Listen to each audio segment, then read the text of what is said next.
ese contenido. Aquí está. Ahora sí. Vamos a compartir la pantalla. Aquí va.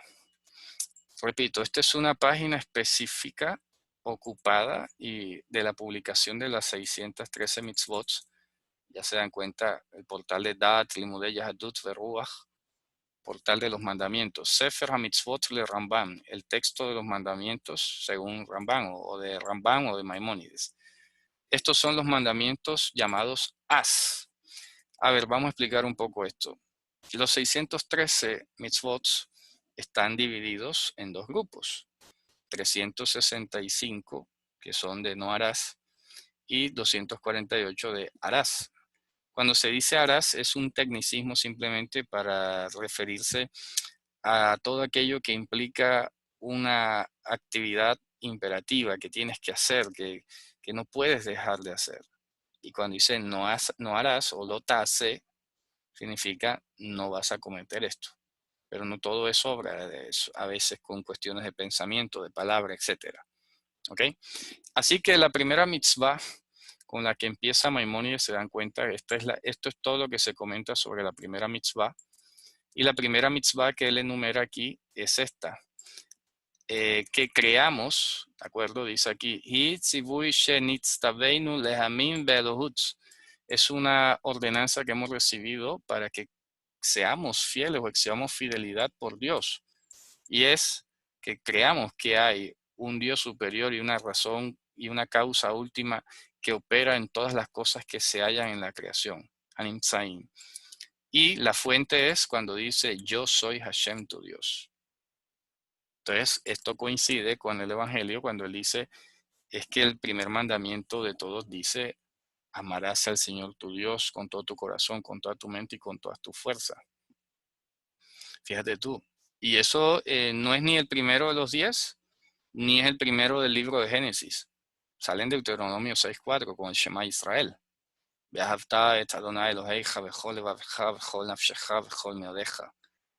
Y esto, pues la fuente de esta mitzvah, según Maimónides, es en Éxodo capítulo 20, versículo 2 y Deuteronomio 5:6. ¿Ok? Yo soy Hashem, tu Dios. Aquí tenemos que sacudir y desempolvar lo que hemos hablado muchas veces sobre lo que es el verbo exhibir fidelidad, que es lo que muchos han llamado creer. Y ahí se desarrolla toda una discusión. ¿Es el hombre el que cree o es Dios el que es fiel? ¿Cuál de las dos? ¿De dónde surge el que se concrete esa comunión del hombre con Dios? ¿Será que el hombre es capaz de comunicarse y hacer comunión con Dios? ¿Verdad? Yo creo que todos sabemos la respuesta. No. Es Dios el que se le apareció a Abraham y le dijo, vete, vete a pesar de ti. Es el que se le apareció a Noah. Siempre es Dios el que aparece en la Escritura manifestándose al ser humano. El ser humano sigue su curso como una bestia del campo, ¿verdad? Nacido para presa y destrucción, animal irracional. Y es Dios el que se aparece contra y a pesar de su mundo, como dice el apóstol Pablo, oye, tú contra naturaleza fuiste injertado acá.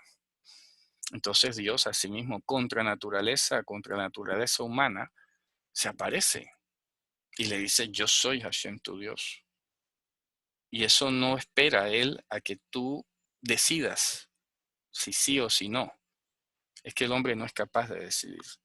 Yo creo que los que hemos tenido esta experiencia con el Señor sabemos que no queda ni un segundo de tiempo para tú hacer raciocinio alguno cuando Dios se te aparece. Así como se le apareció Yehoshua a Pablo. ¿Será que Pablo le dijo, bueno, Señor, déjame pensarlo, a ver si tú eres el Mesías o no? No, dijo, Señor, ¿qué haré? Y tranquilo, entra que se te dirá lo que tienes que hacer. Oye, más imperativo no puede ser eso. Así que, ¿cuál libre albedrío? Que es una de las grandes discusiones, fíjense ustedes. Y estamos hablando del primer mandamiento y terminamos hablando enseguida del libre albedrío. No hay libre albedrío, porque es Dios el que se manifiesta contra naturaleza, contra toda lógica y expectativa y aún conveniencia humana. Y dice, yo soy Hashem tu Dios, yo soy tu dueño. ¿No? Que como dijeron los judíos en su momento, los líderes judíos en su momento, ¿no? No, que nosotros no hemos sido esclavos de nadie. Sigue creyendo. Eso es lo peor, que no lo has sabido toda la vida y no lo sabes. El que es vencido por alguien se hace esclavo de aquel que lo venció. Ustedes son esclavos de vuestro padre, el diablo, no se han dado cuenta. Así que cuando Dios dice, yo soy Hashem tu Dios, vino a libertarte en primer lugar. El apóstol Pablo desarrolló esta idea en Romanos capítulo 6 cuando dice, oye, tú eras esclavo del pecado y ahora siendo libertado has sido hecho siervo de la justicia. Has sido hecho, eso es voz pasiva. Ahí no dice tú con tu lógica te has convertido, ¿ya? O Dios te agradece de que le hayas aceptado. No, no, no. Tú has sido hecho, eso se llama voz pasiva. Y en la voz pasiva, en este caso, nosotros somos los que recibimos la acción. En este caso, Dios es el que te ha librado, o es que tú te libraste solo. Es que no podías librarte solo.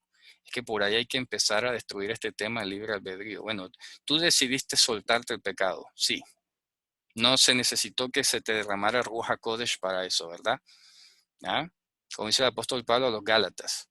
Oye, ustedes recibieron Ruach HaKodesh por mucha Torah, por mucha obra y mucho mérito, o fue porque se les dio el que escuchasen, se les concedió oír. ¿Por cuál de las dos? A ver, toda la vida viniendo observando con mitzvot y obras y todo, y resulta que antes no había recibido nada. ¿Por qué lo recibiste? Por mérito, seguro. ¿Será que es por mérito? ¿Y por qué los otros que son mejores que tú no lo han recibido? ¿Por qué será? ¿O es que tú eres mejor que ellos? Eso se lo decía yo a un amigo, un hermano esta mañana. Dice, mira, es que si tú no dejas que ese libre, la elección de Dios, la que marca la diferencia aquí, igual termina siendo discriminatorio tú. Porque no podías evitar pensar que es el hombre el que más sabio que otro, que sí captó y sí se conectó. Entonces es un asunto de cerebro humano. Unos más capacitados que otros, o peor, en términos darwinianos, unos más evolucionados que otros. Entonces los más evolucionados aprueban a Dios y los menos evolucionados no. Y eso suena igual de humillante, ¿cierto? A algunas personas les choca, que entonces a ti que te escogió Dios. Digo, no es que me escogió no porque sea mejor, es para mostrar en mí su poder, que es diferente. Y porque yo era lo más vil y menospreciado del mundo, lo más insensato, lo más bruto. Y de eso él escogido para avergonzar a los sabios de este mundo, o sea, a los que se creen algo. Entonces, definitivamente cuando dice yo soy Hashem tu Dios, está hablando un lenguaje muy posesivo, por mucho que al hombre no le guste. Y esto, repito, los que hemos tenido la experiencia con el Señor, esa experiencia personal que yo creo que debe impactar a cada persona, de verdad, uno sabe que no tiene tiempo para pensar.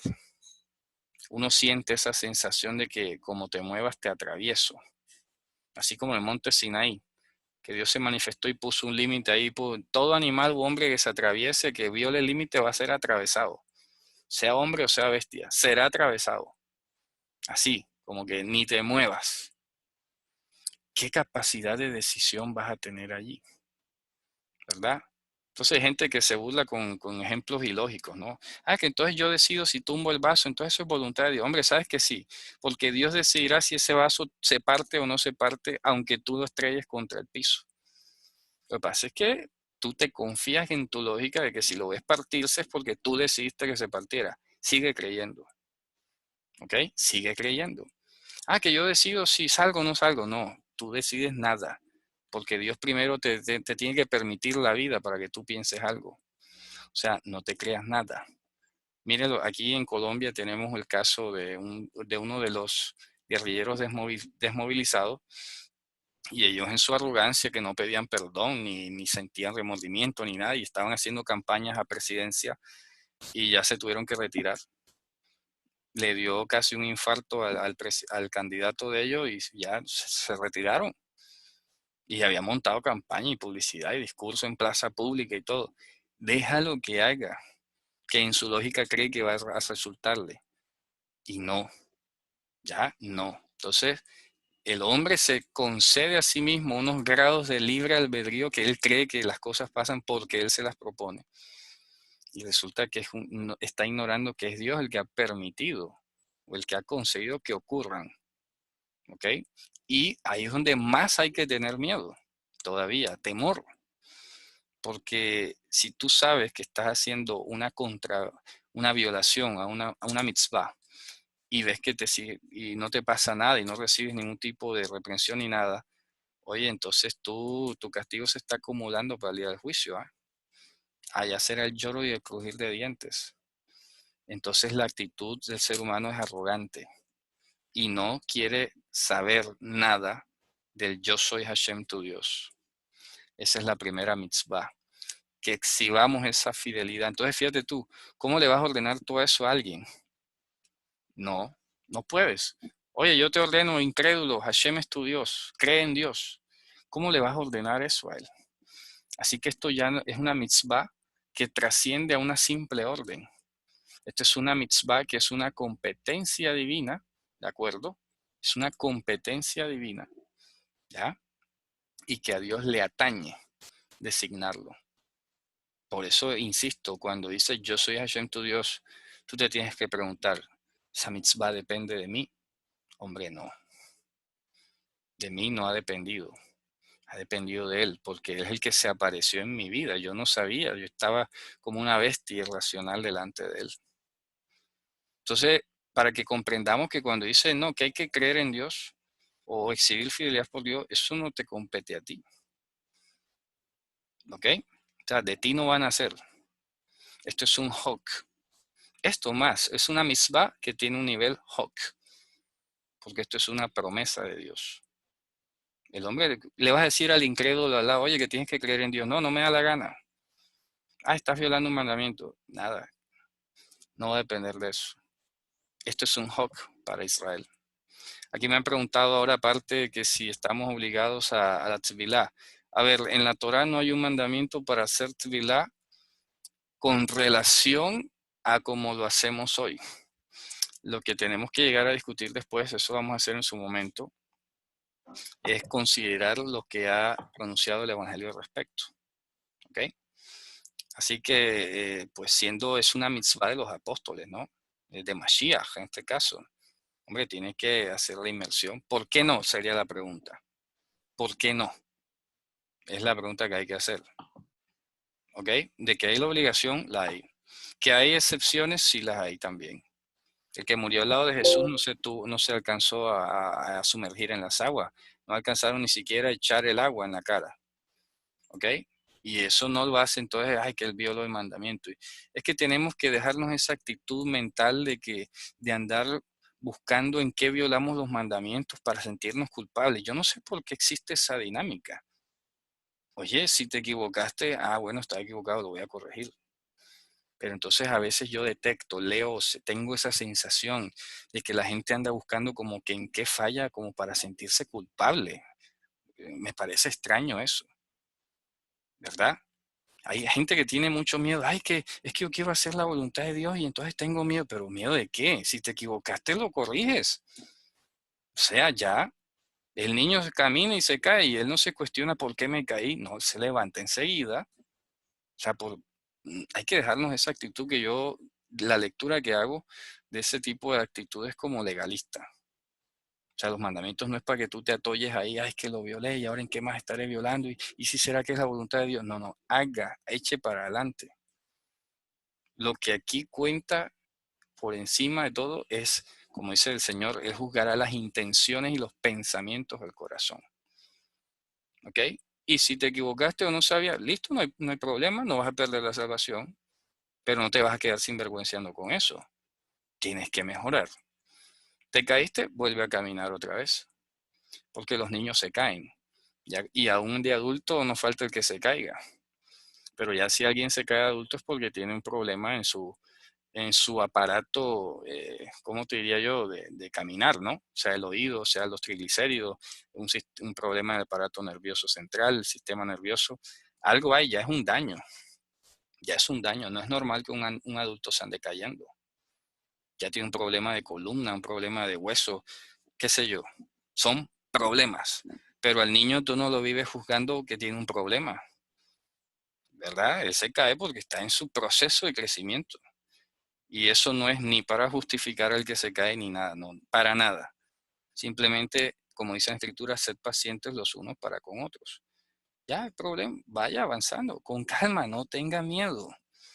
Entonces hay gente que dice, no, entonces yo mejor no hago los mandamientos porque después peco y después Dios me castiga. Bueno, ¿y qué crees? Que si lo dejas de hacer, Dios no te va a castigar igual. Por eso es que dice Pablo en Romanos, antes de que viniese la Torah ya había pecado en el mundo. No creas que el pecado es la violación de la Escritura solamente. Sí, por allá dice toda violación del mandamiento de la Torah es pecado. Sí, eso es cierto. Pero es que no solamente es eso, es pecado.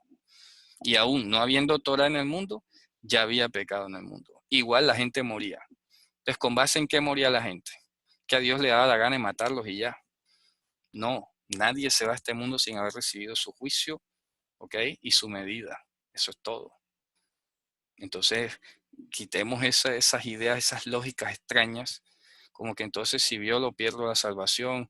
No tiene nada que ver, estás creciendo. Dice, creced en la gracia de nuestro Señor Yehoshua Mashiach. Y como todo crecimiento implica una conquista de habilidades, como todo niño, apenas empieza a dar unos pasos tortuosos allí, dudosos, vacilantes, se apoya a la pared, luego ya va caminando sin apoyarse, ya luego puede correr, ya luego salta, se tira, termina haciendo gimnasia. Oye, son conquistas de habilidades. Por eso yo le he dicho en última instancia que una mitzvah es una competencia.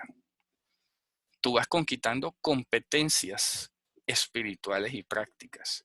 Esa destreza mental para ir discerniendo y a ir haciendo la voluntad de Dios. ¿Ok? Y mientras un gimnasta entrena, también se equivoca y vuelve y ensaya. O sea, él no se fija en que por qué me equivoqué o en qué más me estaré equivocando. No. Él tiene un objetivo claro y se ejercita en pro de ese objetivo. A medida que Dios te vaya mostrando mandamientos, lo que tú tienes que hacer es ya, bueno, hoy me enteré que esto estaba mal, listo, arranco entonces a hacer lo correcto. Y ya, no caer en esa cuestión como existencial allí, de que ahora me está yendo mal es por esto. Hey, si ya te diste cuenta, corrígelo y avanza. ¿Ok? Entonces, bueno, hoy vamos a ver ese primer mandamiento que nos ha dado mucho que hablar y yo sé que va a generar